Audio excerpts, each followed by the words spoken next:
Round shape কেকটাকে কিন্তু খুব সুন্দর হার্ট শেপ কেক ডিজাইন দেওয়া যায়। হার্ট শেপ মোল্ডে বেক করার কোনো প্রয়োজনই পড়ে না, রাউন্ড শেপটাকে কিন্তু হার্ট শেপ বানিয়ে দেওয়া যায়।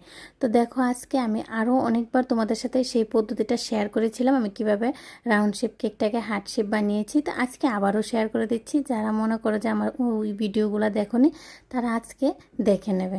তো আমি কিভাবে করছি স্টেপ বাই স্টেপ দেখে রাখো, অবশ্যই তোমরাও সেম টু সেম করে নেবে আর খুব সুন্দর হার্ট শেপ হয়ে যাবে। তো আমি কিন্তু হার্ট শেপ দেওয়ার পর ভালো করে ক্রাম কোট করে নিয়েছি, তা না হলে কিন্তু ক্রিমের সাথে কেকের গুঁড়োগুলো চলে আসবে আর দেখতে কিন্তু একদমই ভালো লাগবে না। আর তারপর আমি কিন্তু ফিনিশিংটা দিয়ে দিচ্ছি, ক্রিমটাকে ভালো করে লাগিয়ে নেবে, তারপরে কিন্তু সুন্দর করে ফিনিশিংটা দিয়ে দিতে হবে। ফিনিশিংটা ভালো করে দেওয়া খুব দরকার, তা না হলে কিন্তু কেকের ডিজাইনটা দেখতে একদমই ভালো লাগবে না। আর আমাকে যে কেকের অর্ডারটা দিয়েছিল, ডিজাইনটা কিন্তু দেওয়া ছিল না, আমাকে জাস্ট বলেছিল ক্রিমটা একটু কম ইউজ করতে, তাই আমি ফিনিশিংটা দেবো যে একদম কম ক্রিম ইউজ করব। কেকের কিছু কিছু অংশ দেখা যাবে, এরকমভাবে আমি ফিনিশিংটা দেবো, একদম কম ক্রিম ইউজ করে ফিনিশিংটা কিন্তু দেবো। হ্যালো ফ্রেন্ডস, আশা করি তোমরা সবাই খুব ভালো আছো, আমি অনেকটাই ভালো আছি। তোমাদের সবাইকে জানাই অনেক অনেক স্বাগত। নতুন আরও একটা কেকের ভিডিও নিয়ে চলে এলাম আমি পিঙ্কি কেক এন্ড কিচেন থেকে। আশা করি আজকের কেকের ভিডিওটাও তোমাদের কাছে অনেকটাই ভালো লাগবে আর একটু হলেও কিছু শিখতে পারবে।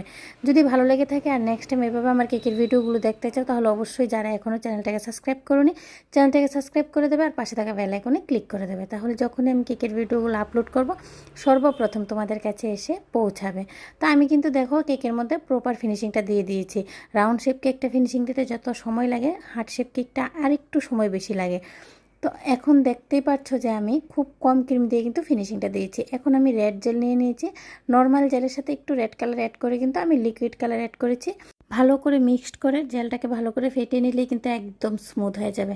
তো এখন আমি নিচের বর্ডারটা দিয়ে দিচ্ছি, আর নিচের বর্ডারটা দেওয়ার জন্য আমি একদমই রাউন্ড শেপের নোজল ইউজ করেছি। আর আজকের কেকটা কিন্তু আমি অ্যানিভার্সারির জন্য বানিয়েছি। আর আমি দুইটা রোজ বসিয়েছিলাম, রোজগুলো আমি হোয়াইট কালারে রেখেছি, আর রোজগুলো আমি কীভাবে বানিয়েছি সম্পূর্ণটাই তোমাদের সাথে শেয়ার করব। আমি অনেক ভিডিওতে রোজের ডিজাইনগুলো তোমাদের সাথে শেয়ার করি, তবু আবারও শেয়ার করে দিচ্ছি, যেহেতু কেকটার মধ্যে রোজটা আছে তার জন্য তোমাদের সাথে শেয়ার করে দিচ্ছি। আবারও দেখে নাও, আশা করি তোমরা বুঝতে পারবে। আর কোনো সমস্যা থাকলে অবশ্যই আমাকে কমেন্টে জানাতে পারো।